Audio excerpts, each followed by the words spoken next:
Bismillahirrahmanirrahim. Assalamualaikum warahmatullahi wabarakatuh.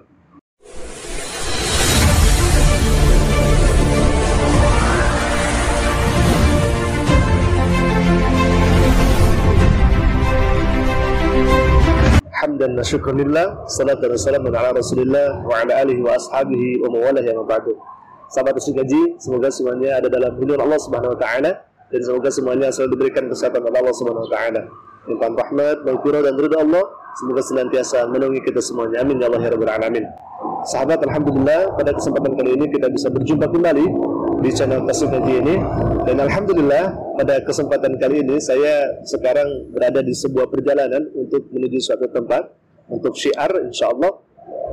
Dan pada kesempatan ini saya sedang santai-santai, sedang istirahat. Ternyata di balik kesantaian itu saya melihat sebuah video yang sangat luar biasa kalau misalkan kita tampilkan pada kesempatan kali ini, sahabat. Karena di video kali ini ada seorang murtadid yang katanya mengaku dulunya seorang muslim, lalu kemudian dia murtad, na'udzubillah min dzalik. Dan ada kekeliruan yang disampaikan, wabil khususnya ketika dia membaca ayat suci Al-Qur'anul Karim. Nah, kami berkewajiban untuk meluruskannya, karena kalau misalkan ada sebuah kekeliruan, ada kebohongan, lalu kemudian kami membiarkannya, berarti sama saja kami membiarkan kedoliman itu berada, gitu. Maka dari itu kita akan luruskan sama-sama. Kita akan dengarkan videonya seperti apa, sahabat. Silakan.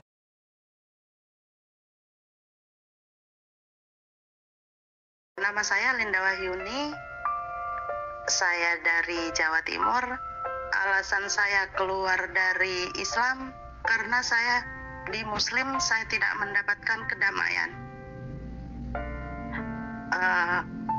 Saya dilahirkan dari keluarga yang broken home dan keluarga saya cukup terbilang mampu, tapi saya nggak dapat kasih sayang. Nah, sahabat, kita akan tanggapi dulu pernyataan si ibu ini. Jadi kita akan tanggapi poin per poin biar lebih terarah, begitu ya.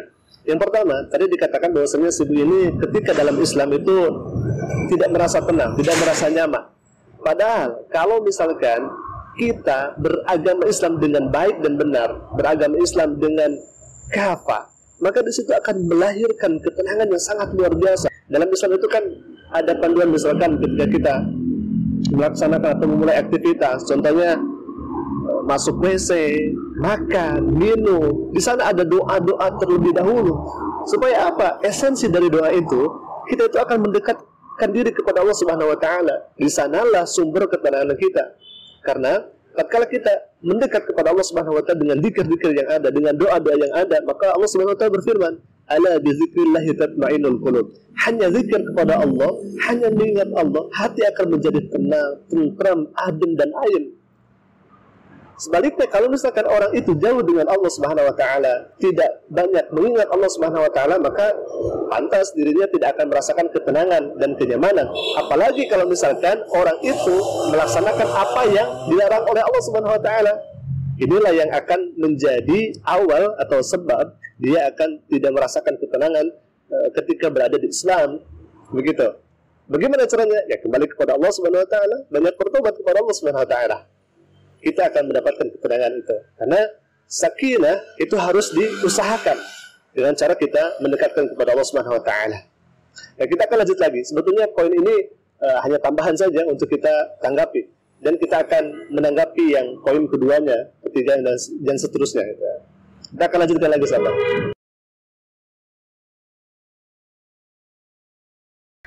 Saya ini pengguna narkoba dan juga kehidupan saya sudah busuk istilahnya.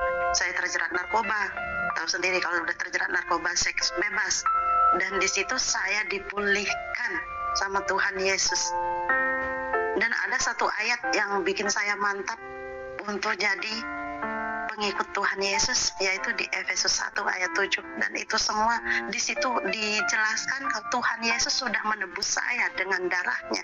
Jadi makanya saya mantap buat saya berpindah keyakinan dari Muslim ke Kristen. Nah, barusan kita sudah dengarkan dengan jelas, ternyata ibu ini dulunya ketika di Muslim itu melanggar apa yang Allah larang begitu ya. Seperti tadi dikatakan bahwa ibu ini pernah mengkonsumsi obat-obatan yang justru jelas dilarang oleh Islam begitu ya. Obatan yang dilarang oleh Islam seperti yang memabukkan, yang membuat pikiran kita tidak baik, tidak sehat begitu ya. Kemudian ada tadi dikatakan wik-wik gitu sahabat ya, seks bebas dan lain sebagainya. Nah ini justru dilarang oleh Allah Subhanahu wa taala, tetapi kenapa dilakukan oleh ibu ini begitu? Nah, justru dengan hal yang semacam ini akan melahirkan ketidaktenangan dalam Islam yang nantinya akan menjadi fasik. Nauzubillah min dzalik. Kalau misalkan seorang sudah fasik, maka amal kejahatannya itu mendominasi daripada amal kebaikannya. Nah, ini yang harus kita hindari. Harus kita hindari, harus kita jauhi. Bagaimana caranya? Kita kembali kepada Allah, kita tobat kepada Allah, kita banyak mempelajari kitab suci, mempelajari agama Islam dengan benar dan baik, maka insya Allah akan di sana akan hadirlah ketenangan-ketenangan yang ada. Begitu. Nah, kita akan lanjut lagi sahabat. Saya juga ngaji di Muslim, tapi saya nggak dapat apa-apa karena menurut saya di Muslim itu cuma hafalan aja. Beda ya sama Alkitab. Kalau Alkitab kita itu di situ kita baca firman atau apa itu kita nggak menghafal gitu. Kalau di Muslim kebanyakan itu cuma bisa baca Al-Quran, tapi kebanyakan dari mereka tidak tahu artinya. Seperti itu. Nah, barusan kita sudah dengarkan bersama pernyataan subuh ini, katanya dalam Islam itu hanya menghafal saja. Nah, ini sangat keliru sahabat. Kenapa? Karena dalam Islam itu ada tingkatan-tingkatan tersendiri. Anak TK itu dia tidak akan langsung bisa mencerna bagaimana ini maksud ayat ini. Jadi mereka masih kurang dari segi knowledge-nya, pengetahuannya. Jadi yang dibanyakan adalah hafalan-hafalan. Lalu kemudian setelah dia dewasa, knowledge-nya cukup bagus, misalkan baik, dia akan disuguhkan dengan pengertian-pengertian, misalkan ayat-ayat itu seperti apa maksudnya, ayat-ayat itu seperti apa maknanya, begitu. Jadi salah besar kalau misalkan dalam Islam itu hanya hafalan. Ini salah besar kalau misalkan hanya mengatakan demikian.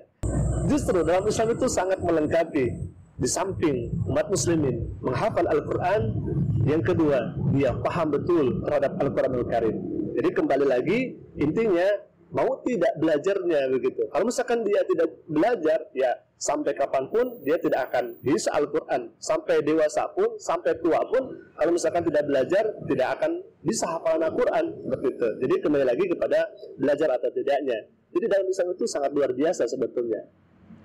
Berbeda mungkin agama ibu ini yang sekarang gitu ya. Jadi dia hanya membaca saja dan mungkin tidak tahu apa itu maknanya gitu ya. Nah, sekarang kita akan lanjutkan lagi videonya. Silakan sahabat. Surat Al-Falaq. Qul a'udzu birabbil falaq min syarri ma khalaq wa min syarri ghasikin idza waqab. Tadi dikatakan bahwasanya Islam itu banyak menghafal. Tidak bisa ternyata hafalannya begitu ya. Itu kan ayat yang sering dibaca, apalagi ini surat Al-Falaq, surat yang pendek. Tidak bisa membacanya begitu ya. Katanya wa min syarri ghasikin idza waqab. Nah, itu keliru ya. Keliru luar biasa. Sebetulnya ini hal yang sangat mudah. Surat Al-Falaq, apalagi dari semenjak kecil kita menghafal surat Al-Falaq dan setelah dewasa kita mengetahui apa itu maknanya begitu ya. Tadi dikatakan wa min syarri ghasikin. Itu keliru sekali. Nah, kita harus meluruskan semacam ini, ditakutkan nanti hal ini menjadi suatu kebenaran Al-Falaq seperti ini, padahal bunyi Al-Falaq tidak demikian begitu ya. Nah, kita akan lanjutkan lagi sahabat. Yang kayak gitu tuh saya cuma diajari itu aja, dan itu tidak diajari ini artinya apa, tidak diajari seperti itu, karena kebanyakan guru-guru ngaji itu juga pada nggak tahu itu artinya apa. Mereka cuma hafal karena ini yang diajarkan dari atasan mereka, dan inilah mereka cuma hafal gitu aja. Nah sahabat, ibu ini terlihat sekali berbohongnya, natural sekali ya, dan menfitnah para ustadz atau guru ngaji tidak mengetahui artinya. Jangan membawa ustadz lah, kalau misalkan ibu tidak mengerti ya jangan membawa ustadz, jangan membawa guru ngaji. Ya ibu saja bilang tidak mengerti begitu ya, karena tidak belajar gitu. Sebetulnya kalau misalkan kita mau belajar, Jangankan ke ustadz, di Al-Quran juga ada kan terjemahannya itu. Sudah jelas bagaimana terjemahnya, bagaimana tafsirannya, bagaimana asbabun nuzulnya dan lain sebagainya. Sebetulnya itu sudah jelas gitu. Kalau misalkan ini turun temurun dan tidak mengetahui artinya, ya bagaimana bisa ada tafsir Al-Quran? Bagaimana bisa ada terjemah Al-Quran? Ini juga kan dari guru-guru kita yang menerjemahkan Al-Quran ini, begitu ya. Ini ada-ada saja yang bertanya. Kita akan lanjutkan lagi, sahabat. Dan saya juga waktu itu berusaha buat pengen mendalami Muslim, mendalami Islam itu seperti apa. Datanglah saya ke salah satu kiai. Di situ malah saya mau dijadiin istri keempat. Jadi itu juga yang bikin saya down di Muslim itu. Ada-ada saja ini Murtadin, Masya Allah. Katanya dia mau dijadikan istri keempat. Dijadiin istri keempat bagaimana? Al-Falaq saja tidak bisa, apalagi ini mau jadi istri kiai. Al-Falaq saja tidak bisa, tadi banyak yang keliru, ini mau jadi istri kiai. Ini pengakuannya sangat kentara sekali dustanya ya.